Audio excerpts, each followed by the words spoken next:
안녕하세요. 네, 자, 반갑습니다. 저는 부동산 공법 강의하고 있는 김희상이라고 합니다. 자, 1년 동안 공법, 공인중개사 시험 2차 과목인데, 일단 뭐 공법에 대해서는 한번 들어보셨을 거예요. 들어보셨나요, 한번? 네. 자, 2차 과목이고 가장 어려운 과목이다 이렇게 얘기를 합니다. 뭐 수험생들이 이렇게 얘기를 하는데, 뭐 큰 의미는 없어요. 왜냐하면 쉽게 정리를 하고, 그 다음에 60점 맞으면 되니까 쉽게 좀 공부를 하셔야 돼. 그래서 공법은 절대 어렵게 하면 안 되고 쉬운 접근을 좀 하셔야 돼요. 그래서 처음이 좀 어려울 거예요. 처음 쉬운 접근을 좀 하셔야 되는데, 이 공법에 대해서 접근을 쉽게 하려면 자주 봐야 됩니다. 자주 많이 봐야 돼요. 그래서 수업 시간에 빠지면 안 되고, 그래서 그냥 외우려고 그러지 말고 그냥 봐요. 그냥 여기 있는 교재를 보시면 돼.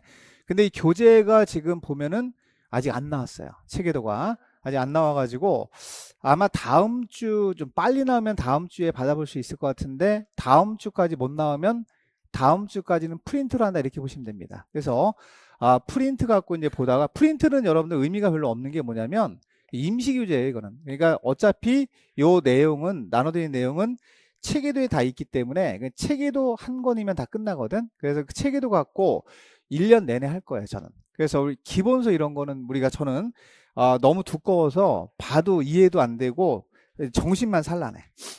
그래서 체계도 좀 이따 설명드릴 거고, 지금이 지금 기초과정입니다. 기초과정이니까 기초과정은 가장 기본적인 내용만 공부한다 이렇게 보시면 돼요. 그래서 뭐 많은 거를 하려고 하지 말고 11월, 12월 2달 동안은 7주 과정인데 그냥 기본적인 체계, 이런 게 있구나라는 정도만 보시면 돼. 근데 부담 갖고 공부하는 건 아니고 그냥 뭐 11월부터 막 열심히 해.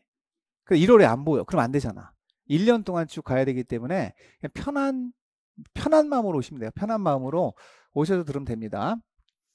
자, 일단 먼저 설명을 드릴 때 연간 커리큘럼을 간단히 설명을 좀 드릴 건데, 자, 연간 커리큘럼 그러면 우리가 일반적으로 1년 동안 공인중개사를 이제 어떻게 진행을 하겠다라는 걸 말씀을 크게 드릴 거예요. 그래서 1년 동안 공법에 대해서 쭉 보면은 11월, 12월부터 해서 내년 10월까지 강의가 진행되는 순서입니다. 순서. 그래서 지금 우리가 여기거든요. 11월, 12월 요거거든요. 요거 11월, 12월 요건데, 자, 11월, 12월 2달 동안 가는 거는 우리가 일반적으로 기초과정이라 그럽니다. 그럼 기초과정 그러면 요거 체계도라고 써 있죠. 요거 갖고 보시면 돼. 요 체계도 요거 갖고 보시면 되고, 자, 글자가 너무 작은데. 그냥 가자. 자, 일단 11월, 12월은 기초과정이고 체계도로 진행을 합니다. 그 다음에 이제 1월, 2월, 자, 내년이죠. 내년 같은 경우는 이제 과정 이름만 달라요. 요게 이제 체계도 갖고 11월, 12월 동안에 용어랑 뭐 갖고 할 거냐면 체계도 두 가지만 할 거예요. 간단하게. 그 다음에 요 1, 2월도 이걸로 갑니다. 체계도로 그대로 가요. 일관성이 있어요. 사람은 일관성이 있게 계속 1년 동안 체계도가 다 들어가요. 이렇게 다 들어갑니다. 그러니까 요 1년 동안 체계도를 보시면, 자, 우리가 올해 같은 경우는 32문제가 나왔거든. 거기서 그 안에 있는 내용에서. 근데 학생들이 이 자료도 보고 저래도 보고 막 봐요. 그건 뭐 가능합니다. 근데 저는 중심을 요걸 체계도 갖고 1년 내내 봐도 합격하는 데 이상 없다 이렇게 말씀드릴 수 있어. 그래서 일단 체계도가 제일 중요하다. 자, 그 체계도 내에 어떻게 구성되어 있는지는 제가 이제 좀 이따 찍어서 오후에 찍어서 유튜브로 올려드릴 테니까 그걸 참고하시면 돼. 집에 가서 한번 쭉 보시면 되고, 일단 체계도가 체계만 있는 건 아니고 내용도 있어요. 핵심 포인트도 있기 때문에 그 이론이 같이 있다는 뜻입니다. 그래서 체계 잡고 이론 잡고 그 다음에 지문도 있어요. 지문도 있고, 그 다음에 숫자, 공법이 숫자가 많이 나오거든. 숫자가 12문제 나오는데 숫자도 정리가 다 돼 있는 거야. 그 다음에 계산 문제가 올해 2문제 나왔거든. 그 계산 문제는 풀어야 돼, 풀지 말아야 돼? 풀어야 돼. 공법은. 그러니까 2문제 다 맞췄어 올해. 그러니까 우리가 연습을 기본적인 계산 문제만 푸시고 아주 어려운 건 버리라고 하는 건 버리시면 돼요. 그 체계도 내에서도 요거만 하세요라고 말씀드리면 그것만 하시면 돼. 나머지는 버리고. 왜냐면 계산 문제 같은 경우는 수험생들이 시험장 들어가서 풀기가 되게 어려워요, 사실. 그래서 자, 아주 어렵거나 쉽거나 그럼 뭘 해야 되냐? 아주 어려운 건 버려도 돼, 공법은. 그래서 쉬운 거 중심으로 공부하시면 되겠고, 요때 이제 교재가 조금 달라지거든. 체계도로 계속 가다가 2월까지 가다가 3월부터 요약 과정이 갑니다. 그럼 요건 뭐냐면 체계도를 조금 더 풀어서 요약서가 병행이 돼요. 요약서라고 한 권이 나올 거야, 또 책이. 그러면 그거는 체계도를 풀어 쓴 거라고 보시면 돼. 물론 요 체계도만 봐도 상관은 없지만 체계도만 봐서는 이해가 안 되는 부분이 분명히 있어요. 왜? 핵심적인 사항만 압축적으로 적어 놓은 거기 때문에 체계도 갖고 이해가 좀 안 되는 부분이 있을 수가 있기 때문에 이걸 요약서로 병행해서 제가 같이 할 거예요. 그러면 요게 이제 풀려서 이론이 어떻게 정리가 되는지 이론 확립이 됩니다. 이때. 그래서 요약서는 하나의 과정인데 1시간 정도는 체계도로 하고 3시간 정도는 요약서로 한다 이렇게 보시면 돼. 3시간 정도. 그 다음에 자 이제 여기까지 뭐가 끝났어요? 3월까지 3, 4월까지 뭐가 끝났지? 이론이 끝났지. 그럼 이론 몇 번 봤지? 11월, 12월 한 번 봤고 그 다음에 1월, 2월 봤고 3월, 4월은 가장 구체적인 내용까지 본 거예요. 풀어서. 그러니까 이게 이제 가장 기본적인 이론, 그 다음에 조금 상세한 이론, 그 다음에 심화적인 이론이라고 보시면 돼. 단계별로. 3단계로 가서 이렇게 쭉 이어지는데 이제 이론만 알면은 우리가 의미가 없는 게 뭐냐면 문제풀이가 들어가야 돼요. 그래서 가장 좋은 문제가 무슨 문제냐? 기출문제입니다. 이 기출문제집 갖고 문제를 풀어요. 책에도 1시간 하고 한 3시간이나 2시간 정도 기출문제를 풉니다. 요게 요때부터 문제가 들어가요. 요때 5월부터 들어간다고 보시면 돼. 물론 중간중간에 특강이 들어가지만 그건 중간 단계에서 말씀드릴 거고 기본 커리큘럼입니다. 그래서 기출문제집이 5월, 6월에 들어가고 그럼 문제집을 봤어요. 그럼 요거 내려가서 한 번 더 봐야 돼. 왜? 한 번 보면 이해가 다 안 되니까 기출문제집을 풀어서 출제 예상 문제라고 해서 제가 쓴 문제집이 있습니다. 뭐 올해도 많이 나왔는데 기출 응용이라 그래 이거를. 요것도 문제풀이라고 보시면 돼. 요거는 교재가 이제 문제집이 따로 나와요. 문제집은 따로따로 있어요, 여러분들. 여기 기출문제집 따로 있고 출제 예상 문제집이 따로 있는데 요 2달 동안 필수서 병행하면서 같이 체계도 중심으로 갈 겁니다. 이때 필수서는요. 보완 설명할 때 필요한 거니까 내가 체계도를 보다가 이해가 안 된다. 그러면 이 필수를 펼쳐 보시면 돼. 그래서 병행해서 같이 보시면서 이 체계도로 단권하는 게 좋아요. 이걸 단권하기 위한 과정이라고 보시면 돼. 그래서 이때는 출제 예상 문제집이 들어가요. 이때. 그래서 요때 5월부터 8월까지가 문제풀이가 중심이 된다 이렇게 보시면 돼. 그럼 보세요. 지금 우리가 6개월 동안 11월, 12월, 1월, 2월, 3월, 4월 6개월 동안 뭐 하는 거지? 이론 정리하는 거야. 이론. 그 다음에 4개월 동안 5월, 6월, 7월, 8월 뭐 하는 거냐면 문제풀이 하는 거야. 크게 보면 이렇게 돼 있어요. 크게 보면. 그러면 이론 플러스 문제가 다 정리가 되잖아요. 자, 그러면 이게 8월에 끝나거든요. 이게 금방 갑니다. 시간이. 생각보다 빨리 지나가요. 지금 11월이면 내일 내년 10월이면 굉장히 시간이 오래 걸리겠지. 그게 아니라 공부하다 보면 금방 또 지나가. 눈 깜빡하면 12월 끝난 거야. 1월 또 가. 몇 번 졸다 보면 또 3월 막 가고 그래.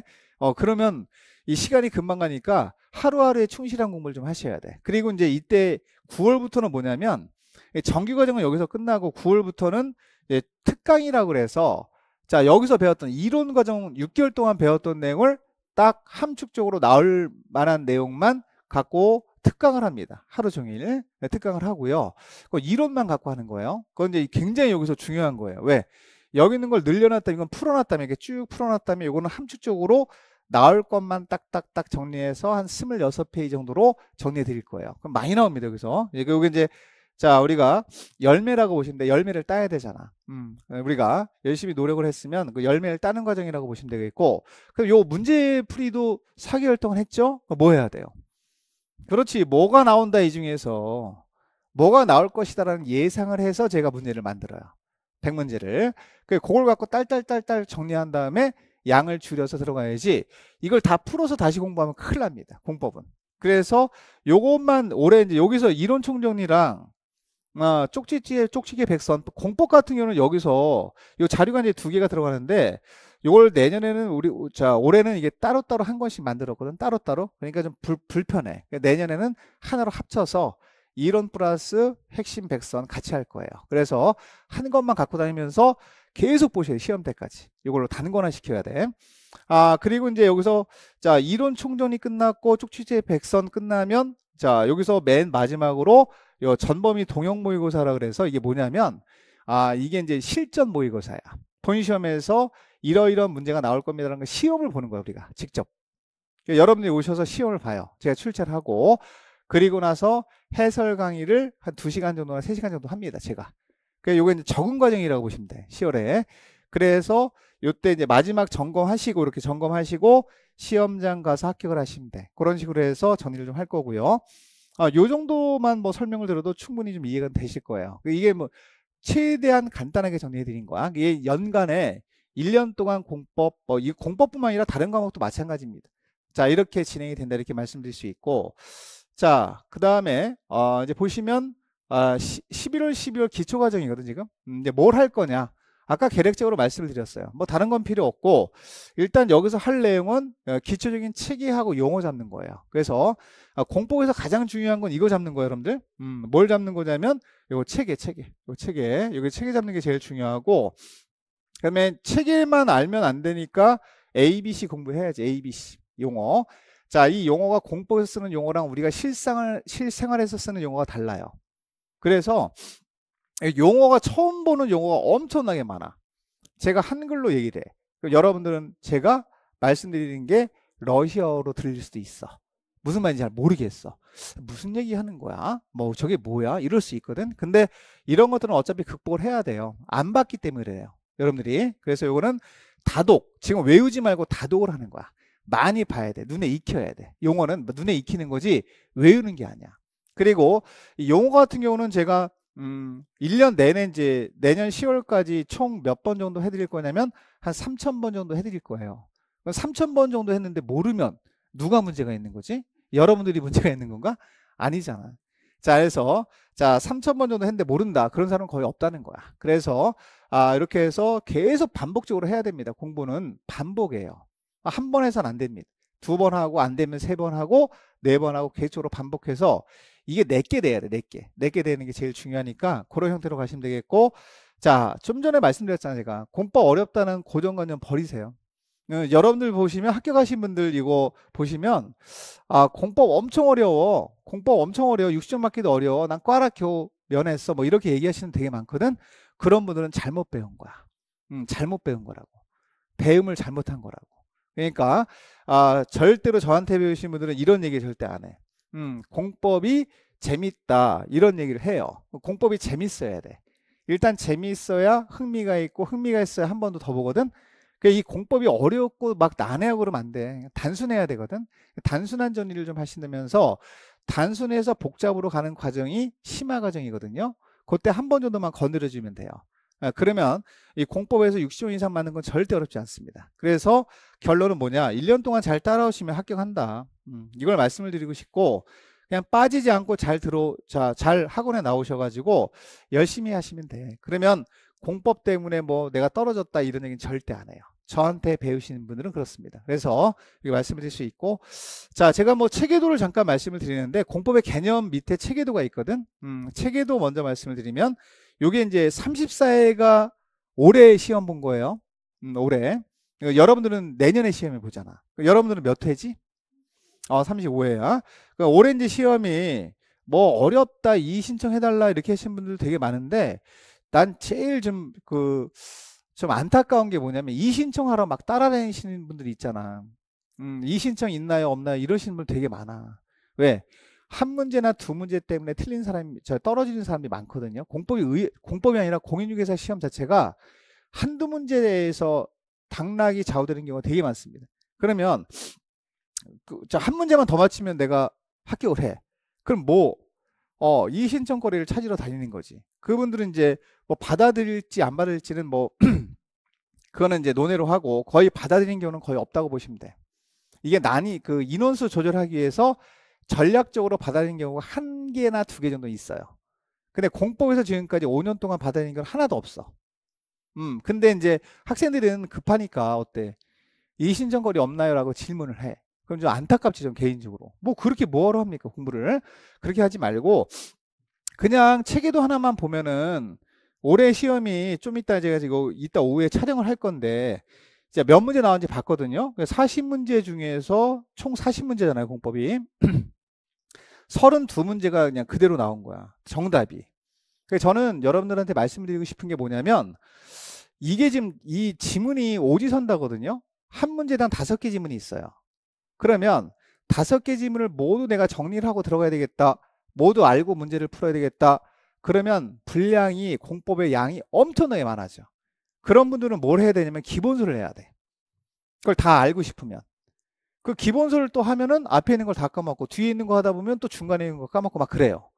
뭐가 안 되냐면 정리가 안 되는 거야. 그런 공부가 아니야 우리 시험은. 공인중개사 시험은 60점 이상이면 합격을 하는 시험이기 때문에 절대 공부의 학습 방법 자체가, 접근 방법 자체가 그런 식으로 하면 안 된다는 거지. 그래서 저는 뭐 항상 강조를 해요. 시험 보러 가는 게 문제 풀러 가는 게 아니다. 정답을 찾으러 가는 거다. 정답만 찾아서 공부하면 끝난다라는 걸 말씀을 드리거든. 이 정답이 32문제가 있었다는 거지. 그럼 32문제면 몇 점이죠? 80점이에요, 여러분들. 80점. 그래, 좋아. 내가 실수했어. 뭐 여기서 나왔다고 다 풀 수 있는 건 아니잖아, 또. 근데 이게 여러분들 그 체계도가 126페이지밖에 안 되거든. 얼마 안 돼요. 126페이지밖에 안 돼요. 아니, 기본서는 600페이지, 700페이지 된단 말이야.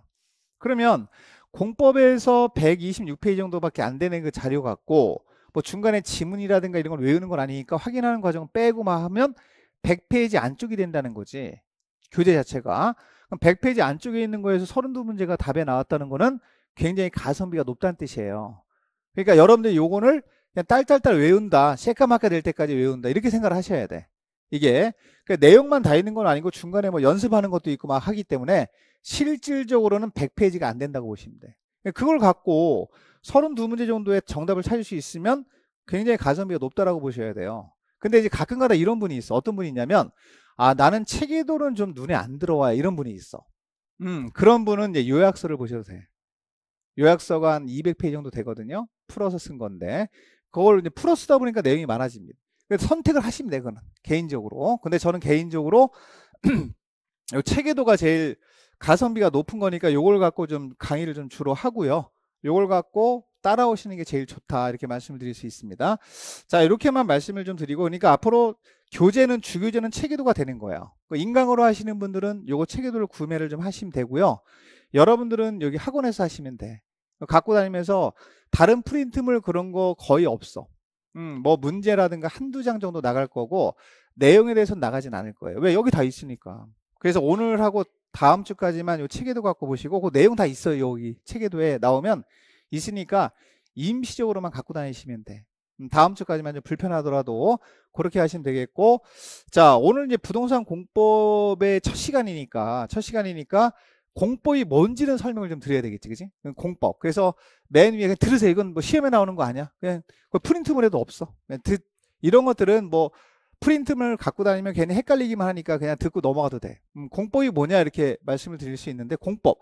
이 부동산 공법이 어떤 과목이냐면 부동산 공법 자체는 두 가지예요. 그래서 여기다 잠깐만 쓸게요.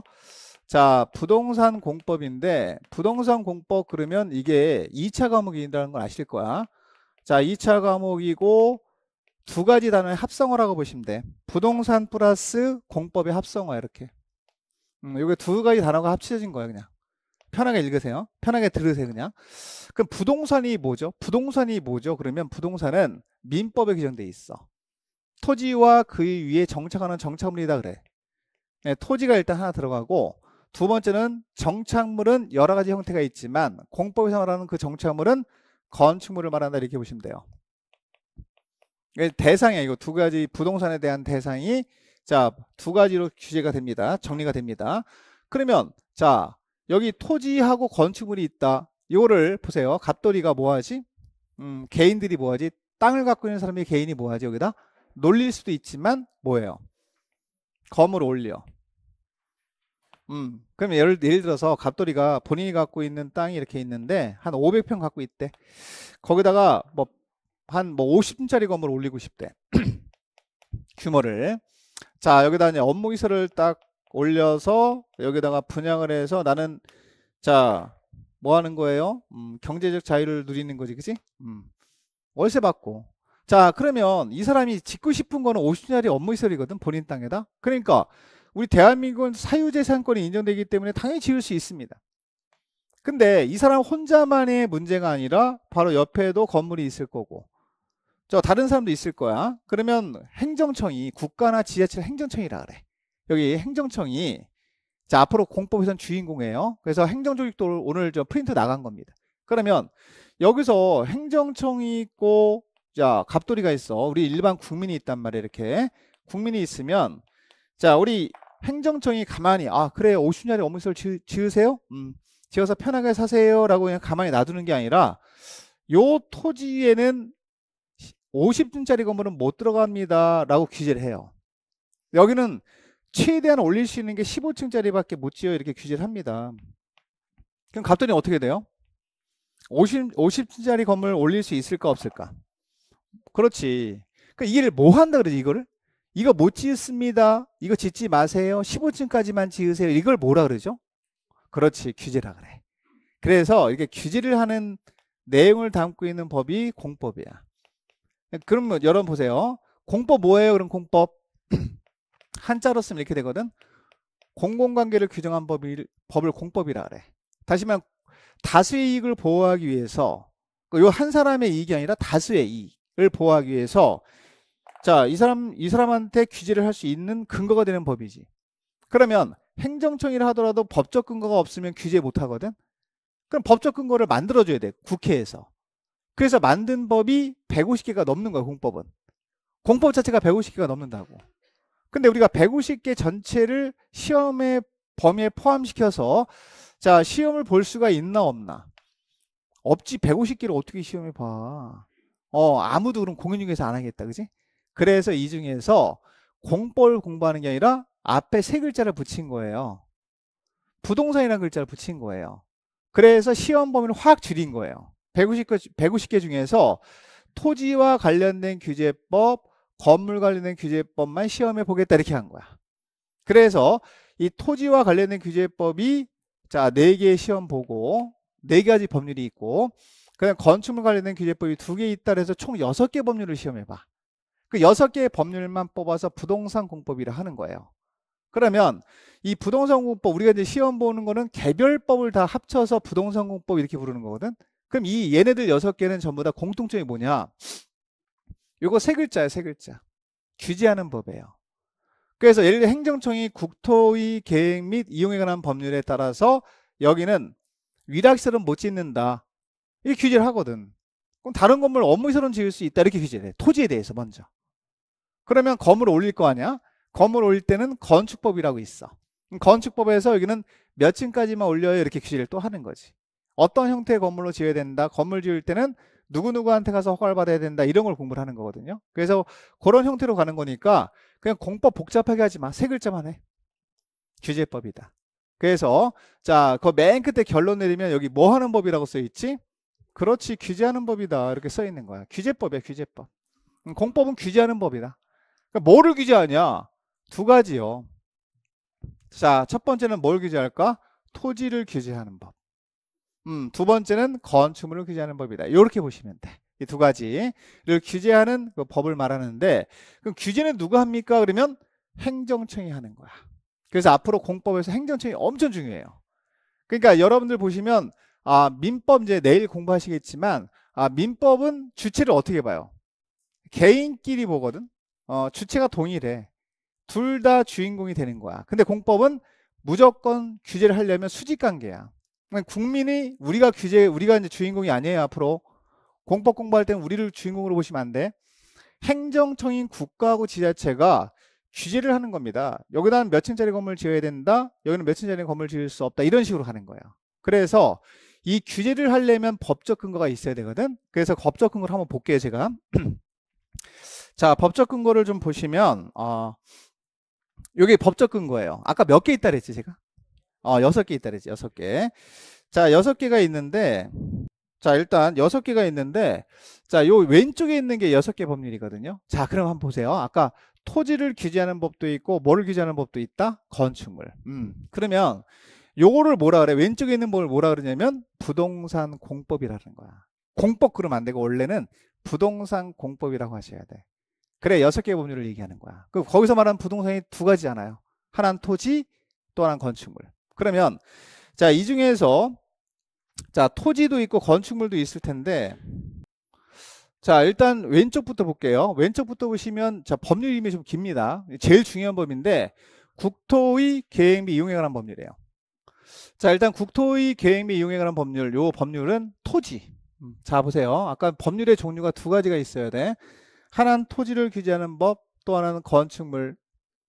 토지 규제하는 게 있고 건축물을 규제하는 게 있다, 이렇게 보시면 되는데, 자, 토지를 규제하는 법이 여기서 하나 찾아볼게 제가. 자, 이건 국토야, 국토. 그러니까 요거는 뭘 규제할까? 토지지. 그 국토에 대해서, 자, 여기서 말하는 국토는 전국토. 전국토가 이렇게 있으면 그림을 좀 이따 나오긴 하겠지만 간단히만 설명드릴게요. 자, 그 전국토가 있으면 이 전국토의 토지에 대해서 행정청이 그냥 방치하는 게 아니라 A라고 하는 토지는 개발하겠다, B라는 토지는 보존하겠다, 이게 정해주는 거야. 그걸 계획을 수립해서 정해주는 거지, 계획을. 행정계획이라 그래서. 그럼 자, 보세요. 요 계획은 우리 일반 국민들이 수립하는 계획일까, 행정청이 수립할까? 그렇죠, 행정청이 수립하지. 모든 주인공은 행정청이야. 그러니까 행정청이 수립해서 갑돌이 당신이 갖고 있는 토지는 개발할 수 있어, 이렇게 정해주면 갑돌이는 그 토지를 개발할 수 있는 거고, 개발할 용도로 쓸 수 있는 거고. 자, 을순이한테 뭐라 그래? 아닌데 당신이 갖고 있는 토지는 녹지니까 보존해야 돼, 개발 못해, 건물 짓지 마. 그럼 건물 못 짓는 거야. 그거를 행정계획을 통해서 정해주는 거예요. 그럼 토지를 여기 있는 일반 국민들은 어떻게 해야 돼? 요 계획에 맞춰서 토지를 뭐 해야 될까? 요거 해야지. 뭐 해야 돼? 이용해야 돼. 행정청이 계획을 수립해 줄 테니까 일반 국민은 거기에 맞춰서, 그 행정계획에 맞춰서 토지를 이용해라, 이렇게 하는 법이야. 그 내용을 담고 있는 법이라고 보시면 돼. 이 법률은 계획 파트가 있고 먼저 계획을 수립해줘요, 먼저 행정청이. 그럼 일반 국민은 그 계획에 따라서 토지를 뭐 해야 되죠? 이용해야 됩니다. 그 두 파트예요. 계획 파트와 이용 파트로 구성되어 있는 법이야. 전국토를 대상으로 행정청이 계획을 먼저 수립해주고 계획에 따라 토지를 이용해야 된다. 요 어떻게 요거 행정계획에는 뭐가 있고 어떤 계획을 수립하고 또 어떤 내용을 규제하겠다는 내용이 들어가 있는 법이라고 보시면 돼. 그래서 이 공법이 총 40문제 나오거든요. 40문제 중에서 요게 오른쪽에 있는 게 12문제라고 써있지, 그지? 12문제가 출제가 되는 거예요. 그럼 30%입니다. 그럼 가장 많이 나오는 법률이 이 법이에요. 그래서 친해져야 돼, 앞으로 여러분들이. 그래서 이 법률은 별표 머릿속으로만 해요, 여러분들. 머릿속으로만. 지금 프린트가 없으니까. 자, 이 법률은 뭐 우리가 오늘 조금 공부를 할 거예요. 그래서 우리 보시면 프린트에 국토의 계획 및 이용에 관한 법률이라고 써있지 않나, 거기? 체계도에. 체계도 맨 위에. 행정조직도 말고. 거기 써있죠. 예, 거기 그게 제일 중요한 법이에요. 그걸 이제 우리가 앞으로 1년 내내 제일 강조하면서 배웁니다. 12문제 나오니까. 그럼 이거는 우리가 최소 8문제 이상은 맞춰야 돼요. 요거는 8문제 이상 맞춰야 되는데, 아주 어렵게 나오면 8문제까지는 맞춰야 되고, 그 다음에 조금 평범하게 나왔다, 평범한 난이도로 나왔다, 그러면 10문제 나와야 돼. 그래서 자, 예를 들면 자, 올해 시험 본 거 34회 시험에서 10문제는 무조건 맞췄어. 올해는 뭐 자, 33회보다는 좀 쉽게 나왔기 때문에 문제가 어렵게 나오지 않았어요. 그래서 자, 일단 뭐 아무리 문제가 어렵게 나온다 하더라도 8문제 정도는 최소 맞출 수 있습니다.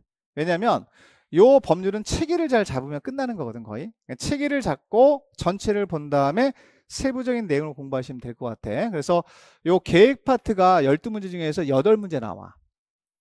그 다음에 이용 파트가 4문제 정도 나와. 그래서 여긴 8문제, 12문제 중에서 계획 파트에 있는 내용이 8문제가 나오고, 이용 파트에 있는 내용이 4문제 나온다, 이렇게 보시면 돼요. 그래서 총 12문제가 나오는 거야, 요게. 그럼 어디를 더 열심히 해야 될까, 초기에는? 계획을 많이 해야지. 계획이 정리가 되면 이용은 금방 끝나. 그래서 여기는 계획 파트에 좀 중심을 주고 공부를 하시면 될 법률입니다. 기억을 좀 하셔야 되고요. 자, 그리고 두 번째, 그럼 국토 전체에 대해서 뭐 했죠? 행정청이 계획을 수립해서 관리를 하는 거야, 지금. 이 토지는 어떻게 개발할 거고, 이 토지는 보전 목적으로 쓰겠다라는 걸 이미 정해놨어. 자, 그러면 개발 목적으로 정해놓은 토지 있을 거 아니야, 거기에 서울특별시가 이렇게 있어. 최근에 막 이슈가 많이 되는데, 자, 서울특별시 지역이 너무 과밀화돼 있잖아요. 집도 많이 부족하고 거기 업무시설이라든가 직장이 거기 다 몰려 있어. 그러면 외곽에 있는 분들은 어때요? 출퇴근해야 되겠지, 그치? 집값이 너무 비싸. 밖에 나가 살아야 돼. 그러면 결론은 뭐냐면 요 주변 지역에 인구를 분산하기 위해서 뭘 만들었죠? 우리가 지금 현재? 우리 김포도 신도시잖아. 일산도 신도시고. 1기 신도시, 2기 신도시 계속 부족하니까 계속 만든 거야. 주변 지역을. 신도시를 만들어서 개발하는 거지. 그럼 신도시를 만들려면 뭐가 있어야 돼요? 아니 땅은 많아. 땅은 많아. 여기 땅 많어.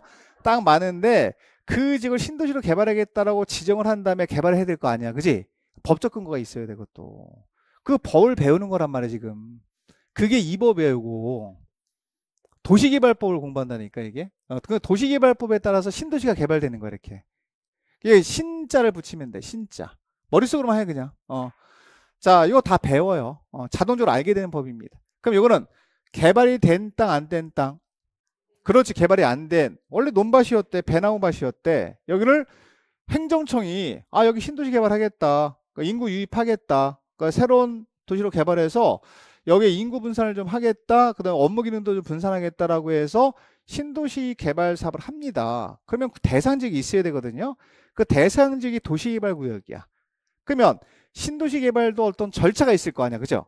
그 절차를 규정하고 있는 법이 요 법이야. 그럼 신도시를 1단계로 뭘 거치고 2단계로 뭘 거치고 시행자는 또 누가 되고 시행자가 어떤 계획을 따라서 무슨 방식으로 사업을 한다, 수용 방식으로 한다, 환지로 한다 이런 거 나오거든. 그 절차를 규정한 법이지. 요것도 효자 과목이에요. 요거 6문제 나와. 6문제 나오거든. 요것도 체계도만 잘 잡으면 다 맞춰. 올해 시험 다 맞췄어 거의. 한 문제 빼고는. 작년도 마찬가지. 그러니까 이 법은 거의 다 맞추는 법이에요 여러분들. 이거 어렵다고 하면 큰일 납니다. 얘네가 뭐냐면 자 보세요. 국토위계 및 이용행하는 법률 자체가 국토 전체에 대해서 계획을 먼저 수립해 줬고, 자 그 일부에 대해서 신도시를 개발하겠다라고 하는 거니까 두 국계법, 이 국토위계 및 이용행하는 법률하고 도시개발법은 연관성이 있을까요 없을까요? 있죠. 모자관계라 그래. 원래 이 신도시 개발도 이 국계법 속에 들어가야 돼요. 도시군관리계획 속에 들어가는 내용인데 도시군관리계획 내용에 들어갔다 보니까 내용이 너무 많아지는 거야. 그게 분가를 시켰어. 그래서 여기서 또 떨어져 나온 법이라고 보시면 돼. 모자관계라고 보시면 돼. 그래서 무슨 얘기냐? 국계법을 모르면 도시개발법도 이해가 안 되는 거야. 왜? 모자관계잖아. 서로 관련성이 있는 거지. 용어도 거의 비슷하게 씁니다. 그래서 공부하실 때는 순서를 잡아야 돼요. 국계법을 먼저 하는 게 맞아. 이걸 먼저 정리하고 어느 정도 정리가 됐다 그러면 이를 넘어가는 거거든. 도시개발법. 그런 식으로 해야지. 이거 먼저 공부한다 그러면 안 돼. 절대 이해가 안 돼. 이게. 그런 식으로 가는 게 맞고, 그 다음에 그럼 신도시 개발했어요. 근데 신도시 개발하고 나서 요 지역이 한 40년 지났어. 몇 년 지났다고? 40년 지났어. 그러면 이 건물이 어떻게 돼? 지은 건물이 노후불량이라 그러지. 철거 대상이 되는 거야. 막 붕괴 우려도 있고 그래. 안전사고의 우려도 있고 그래서 그러면 이때 자 개발된 지역을 이 건물을 뭐하고 노후화가 되니까 노후불량 건물이 되니까 철거하고 새로 짓자 라고 해서 들어보셨을 거야. 많이 재개발 많이 들어보셨죠? 요거 재개발 사업하는 거. 재건축 많이 들어보셨죠? 들어본 것만 할게. 중앙역에서는 사업 많이 안 들어봤을 거야. 그래서 이런 사업을 하는 걸 재개발 사업도 하고 재건축 사업도 한다. 이걸 뭐라면 정비사업 한다 그래요. 법률 용어로 정비사업 한다 그래. 다 합쳐서 정비사업 한다라고 표현하는 거야. 이거는 그 대상 지역이 어디냐에 따라서 지금 이름이 좀 달라질 뿐 똑같아요. 철거하고 새로 짓는 사업 하는 거지. 그러면 자 여기 A라는 지역에서 재개발 사업을 해야 되겠어. 너무 노후불량돼 있어. 그냥 놔두면 안전사고 우려가 있을 것 같아. 무너질 것 같아. 그러면 이거를 정비구역 사업할 대상으로 이렇게 지정하거든. 그럼 정비구역 같은 경우는 뭐예요? 정비사업, 재개발 사업도 하고 재건축 사업도 할 지역이거든요. 그러면 이것도 사업을 하려면 뭐가 있어야 될까? 법적 근거가 있어야 돼. 그래서 이때 적용되는 법이 요 법이에요. 좀 이름이 길어. 도시 및 주거환경 무슨 법? 정비법이라 그래. 정비법이라 그래. 이걸 도정법이라 그래. 도정법. 전 개인적으로 세 글자로 동그라미 머릿속으로만 해. 자, 도정법이라고 하는데 요 법률이 잘 보세요. 여기는 어때요? 가보면 도시개발법 같은 경우는 가보면 건물이 있어요 없어요? 없지, 그지? 그럼 땅을 개발해서 택지를 개발해서 반듯반듯하게 만든 다음에 그 위에 건물만 올리면 끝나는 사업이 도시개발법이거든. 도시개발 사업이거든. 아주 간단해요 사실. 근데 여기는 가보면 건물이 있어. 지금 주택도 있고 상가도 있고 공장도 있어. 그러면 거기 살고 있는 사람이 있지, 그죠? 그럼 거기에 건물만 갖고 있는 사람도 있을 수 있나 없나? 그렇지. 땅만 갖고 있는 사람 따로 있을 수 있지. 그러면 권리관계가 어때? 좀 복잡해져요, 단순해져요? 그럼 엄청 복잡해지는 거야. 그럼 복잡한 내용을 법으로 만들다 보면 내용이 많아질까 적어질까? 엄청 많아지는 거야. 이건 단순한 거거든. 내용이 그렇게 많지 않아요. 그러니까 도정법 같은 경우는 내용이 엄청 많아요. 근데 똑같이 몇 문제씩 나와요? 여기 읽어보시면 돼. 6문제씩 나와. 그러면 자, 이게 단순 정리해보자. 단순 정리. 뭐냐? 아, 내용이 적은데 6문제 나오고 어떤 또 범죄는 내용이 많은데 6문제 똑같이 나오는데 그럼 뭘 공부를 해야 돼? 이거 하는 거 아니지? 이거 하는 거지? 도시개발법을 해야지. 가성비가 높은 법이야. 이게 가성비 높은 법이야. 생각을 하고 공부를 해야 돼. 아무렇게나 막 공부하는 거 아니야. 그러니까 요거는 제가 전략법률로 안 잡아 절대. 그냥 기본만 딱 보고 넘어가세요. 왜냐면 출제는 낼 게 엄청 많아요. 사이드 부분에서 낼 게. 그게 무슨 얘기입니까? 우리가 문제 풀기 굉장히 어렵다는 얘기지. 그래서 요거는 3문제만 맞추세요라고 해 저는. 근데 올해 같은 경우는 의외로 출제가 뭐 구토사건 이런 것도 많이 나오고 해가지고 4개, 5개 나온 사람도 많아요. 그건 예외예요. 그러니까 예외를 여러분 기준으로 잡으면 안 돼. 공부할 때 표준으로 잡으면 안 돼. 예외적으로 그렇게 하는 경우가 있지만 예를 들어서 봐.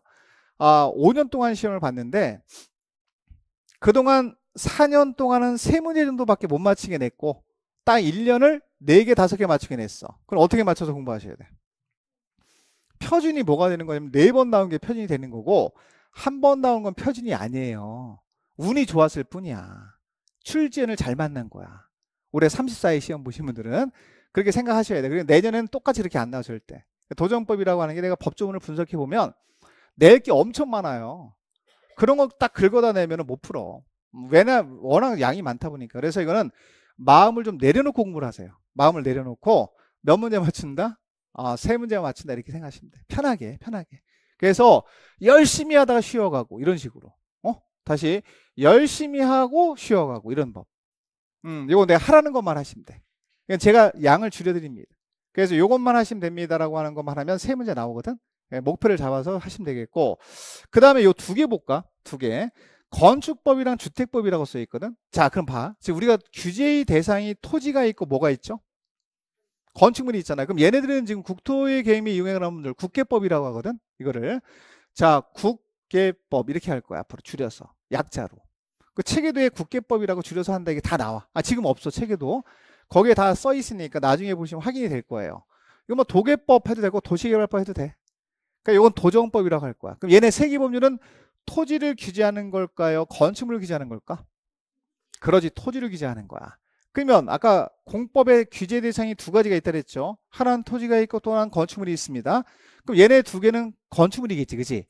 그럼 얘네 2개는 이제 건축물이야, 둘 다. 건축물을 규제하는 법이 2개 있는 거거든. 그러니까 아까 제가 말씀드릴 때 농지법은 토지고, 농사지는 땅이니까 이건 농지는 자 토지가 되니까 토지를 규제하는 법이 하나, 둘, 셋, 4개가 되는 거고. 그 다음에 여기 건축물을 규제하는 법이 2개가 돼서 총 몇 개의 법률을 공부한다? 그러죠. 6개 법률을 공부하시는 거야. 6개 법률을 공부하는데 우리는 토지 중심의 그 규제법을 많이 배우는 거지. 왜 6개 중에 4개를 공부하니까. 거의 시험도 대부분 거기서 나오고. 근데 토지만 규제하는 게 아니라 건축물도 규제하기 때문에 이 2가지 법률이 더 추가되는 겁니다. 그러면 하나는 건축법이 있고 또 하나는 주택법이 있어요. 어떤 차이가 있을까? 그걸 간단히 말씀을 드리면 자 우리가 여기다 갑돌이가 아까 상가 건물 짓는다. 본인이 갖고 있는 땅에다 상가 건물 짓는데 공장을 짓는데 요것만 갖고 갈게. 또 주택을 짓는데 그럴 수 있지, 그지? 자 그러면 용도라 그래. 이거를 어떤 건물을 짓느냐에 따라 약간 차이가 있는데 자 이런 모든 건물에 대해서 규제하는 법이 이 법이에요. 그러니까 물불 안 가리고 모든 건물을 규제하겠다라고 일반법이에요. 일반법. 어떤 건물이든 다 규제를 하는 게 이 건축법인데 그 중에서 주택만 따로 뽑아서 규제하는 법이 무슨 법이냐면 주택법이야. 자 그러면 잘 보세요. 모든 건물을 규제하는 게 무슨 법이라고요? 건축법이에요. 그럼 분량이 많을까 적을까? 엄청 많아. 그냥 많은 게 아니라 엄청 많아. 모든 건물을 다 규제해야 되니까. 근데 주택은 30개 이상 주택 지을 때만 적용돼. 30개 이상 지을 때. 그럼 내가 저기 외곽 지역에 가서 자, 농어가 주택 하나 짓겠다. 하나 지어. 하나 주택. 하나 짓고 살겠다. 그럴 땐 무슨 법 적용받을까? 건축법이지. 주택 하나부터 29개 지을 때까지는 29개까지는 건축법 그대로 적용되는 거고 30개 이상부터는 얘가 뺏어가. 이건 내가 규제할게라고 하는 거야. 주택법이. 왜 그러냐면 자 보세요. 그럼 예를 들면 뭐 주변에 대규모 아파트 단지가 있다. 아파트 단지가 있다. 1000세대 아파트 단지가 있다. 1000세대. 자, 그러면 여러분 보시면 이런 주택들 같은 경우는 주로 아파트가 대상이 되는데 물론 단독주택도 대상이 됩니다만 실질적으로는 아파트가 대상이 돼요.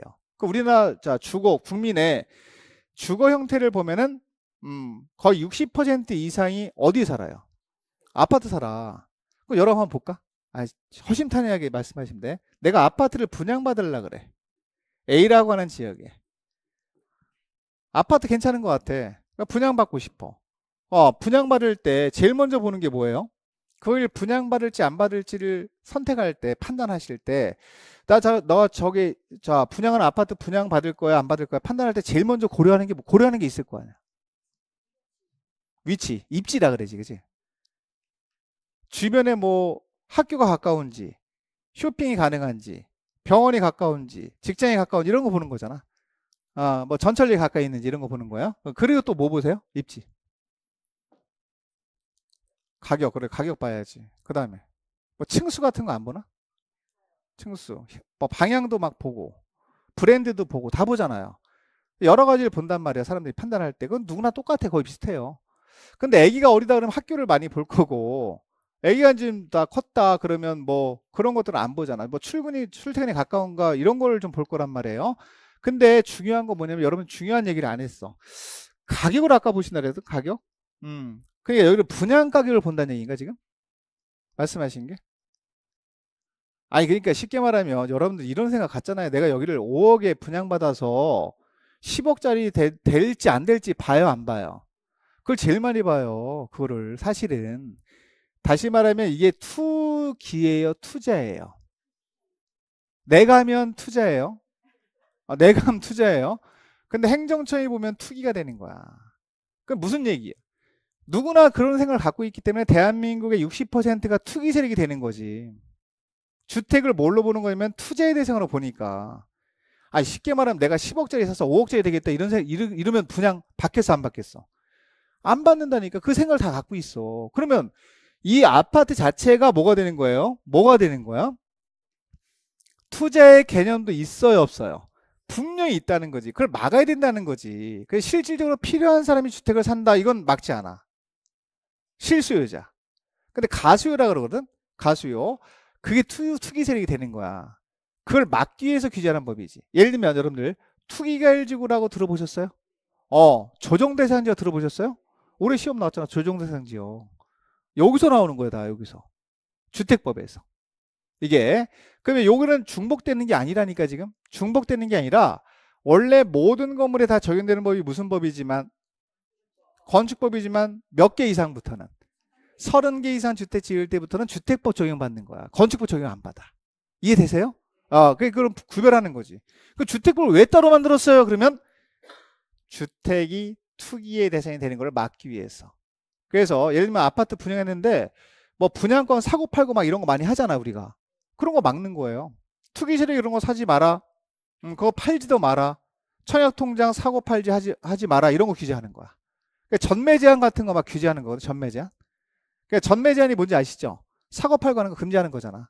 그러니까 3년 동안은 전매 못해. 본인이 가서 살아야 돼. 이런 식으로. 뭐 임대료 노통 상관없이 못 팝니다라고 하는 거거든. 그리고 이제 분양가 상한제 같은 것도 들어보셨잖아. 분양가 상한제는 실제로 뭐 해야 돼? 가서 살아야 돼요. 거주를 해야 돼. 실거주를 해야 돼. 임대를 하면 안 돼. 본인이 가서. 근데 그거를 이제 없애겠다라고 했거든, 정부가. 근데 아직도 법은 통과가 안 됐어. 법적으로는 아직 있는 거야. 우왕좌왕하는 게 있어. 그러면 이 법의 특징인 자, 그럼 건축법하고 주택법은 같은 개념이지만 자, 적용 대상이 다르다라고 볼 수 있습니다. 그러면 건축법은 모든 건물을 다 적용하는 거야. 주택이 되건 상가가 되건 공장이 되건 다 적용돼 그냥. 그 중에서 몇 개 이상 지을 때 그렇지 30개 이상 주택만 적용되는 거예요. 그러니까 30개 이상 짓는다 그러면 단독주택을 30개 이상 짓는 경우는 많지 않지, 그지? 아파트를 대상으로 본다라고 보시면 돼. 어쨌거나 단독도 30개 이상 짓게 되면 주택법 적용받아요.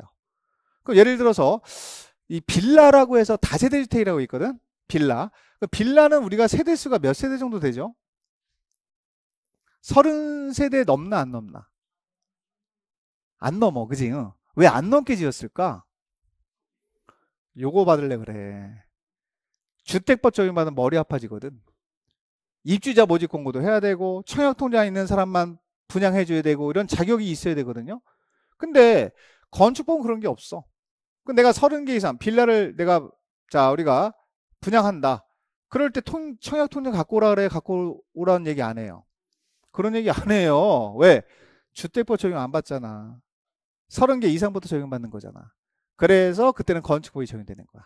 여기 건축법은 뭐 전매 제한 이런 거 절대 없어. 입주자 모집 공고 이런 거 청약통장 이런 단어 자체가 없어. 그래서 규제가 주택법으로 들어가는 거야. 그래서 그러면 범위만 가지고 볼까? 범위? 적용하는 범위가 건축법이 적용 범위가 넓을까? 주택법이 넓을까? 당연히 건축법이 넓지. 모든 건물에 다 적용되는 거니까. 근데요, 문항수를 볼까요, 한번? 출제 문항수가 중요한 거야, 우리는. 자, 둘 다 똑같이 몇 문제씩 나와요? 자, 그러면 이제 결론 나왔지. 뭐를 더 열심히 해야 될까? 그렇지, 주택법. 근데 여러분, 이게 둘 다 만만치 않게 나와요, 지금. 그래서 이게 지금 머리가 아픈 거야, 제가 머리가 아픈 거야. 이 방향을 설정할 때, 얘는 너무 많고, 양이. 얘는 뭐 벌칙 같은, 뭐, 벌금 부과 대상 이런 걸 막 내버리거든. 공부했는데 점수가 잘 안 나오는 거야, 이게. 그래서 얘네는 그냥 4문제씩만 맞춰, 4문제씩. 이렇게. 얘 3개 나와도 돼요. 3개 나와도 돼. 아주 어렵게 나오면. 어쨌거나 합쳐서 8개 이상은 나와야 돼. 합쳐서. 8개 이상 나와야 돼. 그러니까 얘네는 고득점이 요즘 최근 유형이 그래요. 작년, 올해 마찬가지야. 올해는 좀 나왔어. 작년 같은 경우는 악소리 나게 나왔거든, 시험이 사실.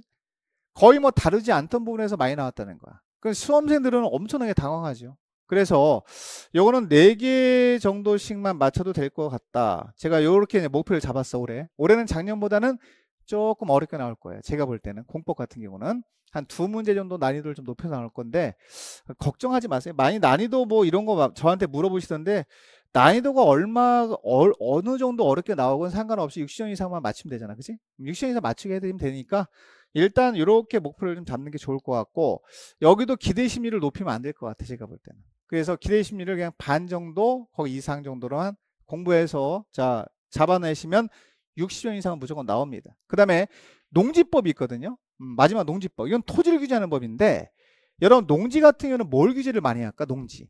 주변에 농지 좀 있잖아. 농지는 소유를 규제합니다. 여러분들 지금 농사 지으세요, 안 지으세요? 농사 안 짓지, 그지? 농지 소유할 수 있어, 없어? 대한민국은요, 농사 짓는 사람만 농지를 소유할 수 있어. 이걸 4글자로 경자유전이라 그래. 원칙이 그래. 근데 국가나 지자체는 만능이거든. 그럼 국가나 지자체는 그런 규제 할까 안 할까? 안 하지. 그럼 국가가 소유한다 그러면 농사 안 지어도 돼. 지자체가 소유한다 그러면 농사 지어 안 지어? 안 지어도 돼. 대표적으로 여러분들 주말체험 영농 들어보셨죠? 농사 안 지어도 돼, 그것도. 근데 일정 면적까지만 소유할 수 있어. 세대원 합산해서 1000제곱미터 미만까지만 소유할 수 있는 제한이 있어요. 무한정 소유할 수는 없잖아. 주말체험 영농이라는 것 자체가 취미활동하는 거니까 일정 면적까지만 해라. 이걸 규제하고 있는 법이 요거야, 농지법. 근데 이 농지법이 좀 불쌍해. 왜? 수험생들이 가장 무시하는 법이야. 왜 무시할까? 자, 요 힌트는 여기 있잖아. 몇 문제 나와요? 2문제 밖에 안 나와요. 그러니까 무시하는 거야. 이거 뭐 안 해도 뭐 그냥 뭐 찍어도 한 문제 나오겠지 뭐 그렇게 하고 정리하거든? 맞아. 무시해도 돼. 그냥 한 문제만 맞히면 돼. 근데 올해 34회 때는 되게 쉽게 2문제가 나왔거든? 그것도 일반적인 경향이 아니에요, 여러분들. 농지법은요, 한 문제는 쉽게 주고 한 문제는 무조건 어렵게 줍니다. 그러니까 이거는 한 문제 맞히는 게 맞아요. 한 문제. 그래서 이것도 과한 욕심 갖지 말고 제가 하라는 것만 딱 해서 한 문제 맞히면 돼. 그래서 이렇게 정리를 하면 한 60점 정도 나온다는 얘기지. 왜냐면 이게 지금 보면은 이렇게 해서 정리를 하시면 될 것 같고, 이 주택법이 변수거든요. 주택법이 그때그때 약간 차이가 있는데 원래는 전 개인적으로 주택법 같은 경우는 4개에서 5개 정도는 잡으라 그래요. 아주 어렵게 나왔을 때 4문제고. 그러니까 요 부분에 대해서 이렇게 목표 의식을 좀 갖고 공부하는데 제가 다시 말씀드려요. 국계법 할 때 요거는 국계법으로 말씀을 드리고 요거는 몇 문제가 목표다. 최소 8개 이상. 8개에서 10개 정도 나와야 된다. 근데 사실 최근에 5년 동안 봤을 때 9개 정도는 나와 시험에. 평균적으로. 저한테 배우신 분들은. 그러니까 9개 정도 딱 나오면 기분이 일단 좋아. 왜? 제일 먼저 시험을 보는 거거든 이게. 이게 안 풀리면 다 안 풀리는 거야 공법은. 그래서 순서가 이렇게 나와. 이렇게 순서가 이렇게 나오는데 이게 강의 순서예요. 근데 본 시험은요. 잘 보세요. 본 시험은 얘가 제일 먼저 나와. 국계법이. 그 다음에 도시개발법이 먼저 나와. 그 다음에 도정법이 나와요. 문제예요. 문제. 순서가. 그리고 얘가 먼저 나와. 헷갈리면 안 돼. 건축법이 그 다음에 나와. 그러니까 얘만 바뀌어서 나오는 거예요. 시험에는. 본 시험에서 문제 풀 때 주택법이 먼저 나오고 그 다음에 건축법이 나오거든. 그리고 나서 맨 마지막에 2문제가 무슨 법이 나온다? 농지법 나온다. 이렇게 보시면 돼. 이걸 뭐라 그래요? 요걸 이제 다 합쳐서 부동산 공법이다라고 말씀드리는 거야. 그래서 이거는 이제 공법에 대한 소개를 좀 말씀드린 거니까 이렇게 하시면 될 것 같아요. 자, 시간이 좀 지났으니까 잠깐 휴식하셨다가 다음 시간부터 법규 체제 할게요. 예, 잠깐 쉬가겠습니다.